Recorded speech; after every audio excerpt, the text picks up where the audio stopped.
ಮೂಡಾ ಹಾಗೂ ವಾಲ್ಮೀಕಿ ನಿಗಮದ ಭ್ರಷ್ಟಾಚಾರದ ವಿರುದ್ಧ ಹೋರಾಟ.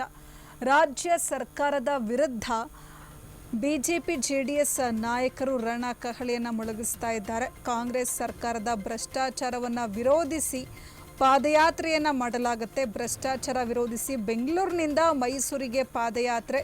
ಸಿಎಂ ಸಿದ್ದರಾಮಯ್ಯ ರಾಜೀನಾಮೆ ಒತ್ತಾಯಿಸಿ ಪಾದಯಾತ್ರೆ ನಡೆಸಲಾಗುತ್ತೆ. ಆಗಸ್ಟ್ 3ನೇ ತಾರೀಕು ಪಾದಯಾತ್ರೆಗೆ ಬೆಂಗಳೂರಿನಲ್ಲಿ ಚಾಲನೆ ಕೊಡಲಾಗುತ್ತೆ.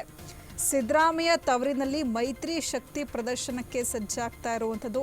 ಸಿಎಂ ಸಿದ್ದರಾಮಯ್ಯನವರಿಗೆ ಸೆಡ್ಡು ಹೊಡೆಯೋದಕ್ಕೆ ವಿಪಕ್ಷಗಳು ತಂತ್ರವನ್ನು ರೂಪಿಸಿವೆ.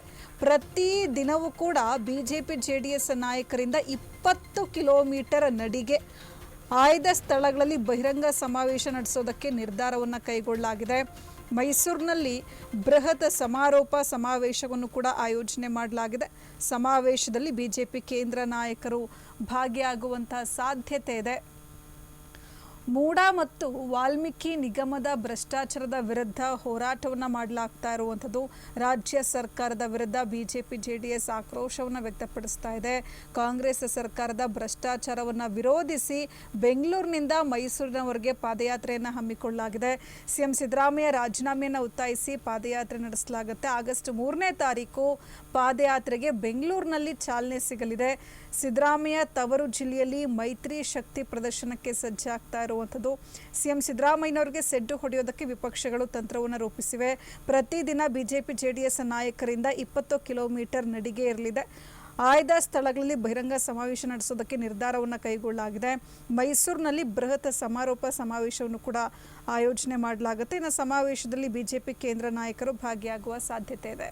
ಈ ಸಂಬಂಧ ಮತ್ತಷ್ಟು ಮಾಹಿತಿಯನ್ನು ಕೊಡ್ತಾರೆ ನಮ್ಮ ಪ್ರತಿನಿಧಿ ಯಶಸ್ ಮಾವುತರ್ ನೇರ ಸಂಪರ್ಕದಲ್ಲಿ. ಯಶಸ್ ಮಾವುತರ್, ಮೂಡಾ ಹಾಗೂ ವಾಲ್ಮೀಕಿ ನಿಗಮದ ಭ್ರಷ್ಟಾಚಾರದ ವಿರುದ್ಧ ಹೋರಾಟ ನಡೆಸಲಾಗ್ತಾ ಇದೆ.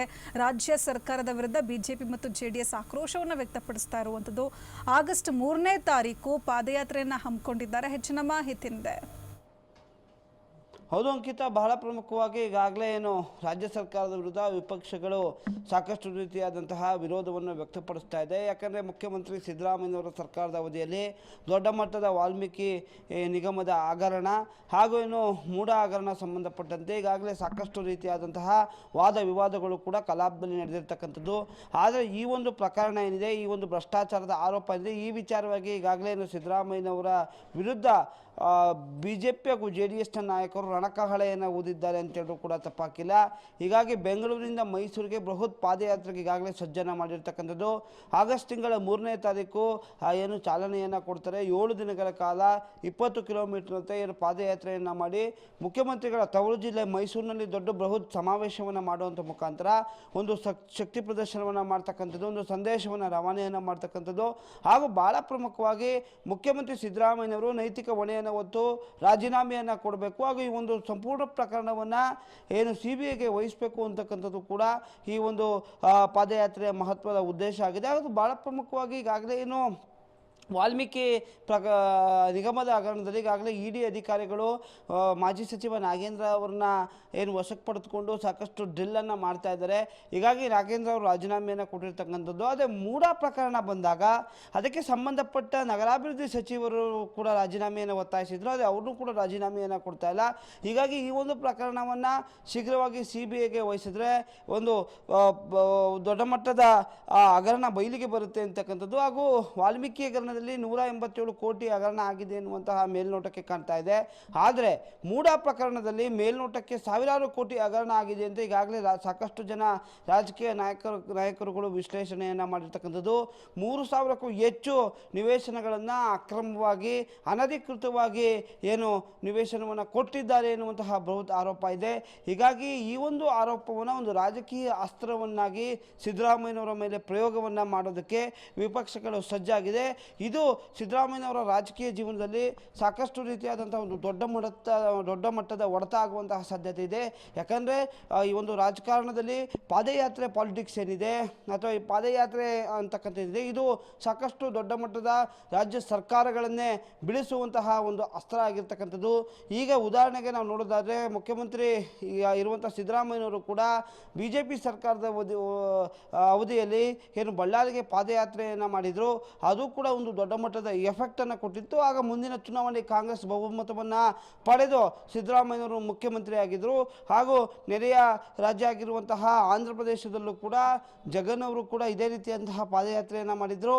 ಹಾಗೂ ರಾಹುಲ್ ಗಾಂಧಿಯವರು ಕೂಡ ಏನು ಪಾದಯಾತ್ರೆಯನ್ನು ಮಾಡುವಂಥ ಮುಖಾಂತರ ಸಾಕಷ್ಟು ಜನಗಳನ್ನು ಸೆಳೆದರು. ಹೀಗಾಗಿ ಯಾವುದೇ ಸರ್ಕಾರದ ವಿರುದ್ಧ ಪಾದಯಾತ್ರೆಯನ್ನು ಮಾಡಿದಾಗ ಕೂಡ ಅಲ್ಲಿನ ಸ್ಥಳೀಯ ಮಟ್ಟದ ಜನಗಳ ಪಲ್ಸ್ ಏನಿರುತ್ತೆ ಅದು ಸರ್ಕಾರದ ಆಡಳಿತಾರೂಢ ಸರ್ಕಾರದ ವಿರುದ್ಧ ಧ್ವನಿಯನ್ನು ಎತ್ತುವಂತಹ ಅಥವಾ ಒಂದು ಅವರು ಅಪೋಸ್ ಮಾಡುವಂತಹ ಟರ್ನ್ ಆಗುವಂತಹ ಸಾಧ್ಯತೆ ಇರ್ತದೆ.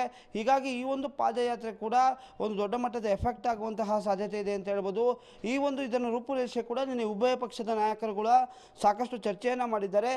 ಏನು ಈ ಒಂದು ಪಾದಯಾತ್ರೆ 20 ಕಿಲೋಮೀಟರ್ ಪ್ರತಿದಿನ ನಡೀತಕ್ಕಂಥದ್ದು. ಹಾಗೂ ಇದ್ರ ಜೊತೆ ಆಯಕಟ್ಟಿನ ಸ್ಥಳಗಳಲ್ಲಿ ಸಮಾವೇಶಗಳನ್ನ ಮಾಡ್ತಕ್ಕಂಥದ್ದು, ಸಮಾರಂಭಗಳನ್ನ ಮಾಡ್ತಕ್ಕಂಥದ್ದು, ರಾಜ್ಯ ಸರ್ಕಾರದ ವಿರುದ್ಧ ಟೀಕೆಯನ್ನು ಮಾಡೋದಕ್ಕೂ ಕೂಡ ಒಂದು ದೊಡ್ಡ ಮಟ್ಟದ ಸಭೆಯನ್ನು ಮಾಡ್ತಾ ಇರ್ತಕ್ಕಂಥದ್ದು. ಹಾಗೂ ಇದ್ರ ಜೊತೆ ಇದನ್ನು ಮುಂದುವರೆದು ಏನು ದೊಡ್ಡ ಮಟ್ಟದ ಸಮಾವೇಶವನ್ನು 7 ದಿನಗಳ ನಂತರ ಮೈಸೂರಿನಲ್ಲಿ ದೊಡ್ಡ ಮಟ್ಟದ ಪಾದಯಾತ್ರೆ ಸಮಾರೋಪವನ್ನು ಮಾಡ್ತಾರೆ. ಆ ಒಂದು ಸಮಾರಂಭಕ್ಕೆ ಏನು ರಾಷ್ಟ್ರೀಯ ಅಧ್ಯಕ್ಷರಾದಂತಹ ನಡ್ಡಾ ಅವರು ಹಾಗೂ ಅಮಿತ್ ಶಾ ಅವರು ಕೂಡ ಬರುವಂತಹ ಸಾಧ್ಯತೆ ಇದೆ. ಹೀಗಾಗಿ ಈ ಒಂದು ಪ್ರಕರಣ ಇದೆ, ಇದು ದೊಡ್ಡ ಮಟ್ಟದ ಸ್ವರೂಪವನ್ನು ಪಡಿತಾ ಇದೆ. ಹೀಗಾಗಿ ಮಾನ್ಯ ಮುಖ್ಯಮಂತ್ರಿಗಳಂತ ಸಿದ್ದರಾಮಯ್ಯವರು ಈ ಒಂದು ಪ್ರಕರಣಕ್ಕೆ ಸಂಬಂಧ ಯಾವ ರೀತಿಯಾದಂಥ ನಿರ್ಧಾರವನ್ನು ತೆಗೆದುಕೊಳ್ತಾರೆ ಅಂತೇಳಿ ಕಾದು ನೋಡಬೇಕಾಗಿದೆ. ಅಂಕಿತಾ, ಧನ್ಯವಾದ ಯಶಸ್ಮೂತ್ರ ತಮ್ಮ ಮಾಹಿತಿಗಾಗಿ.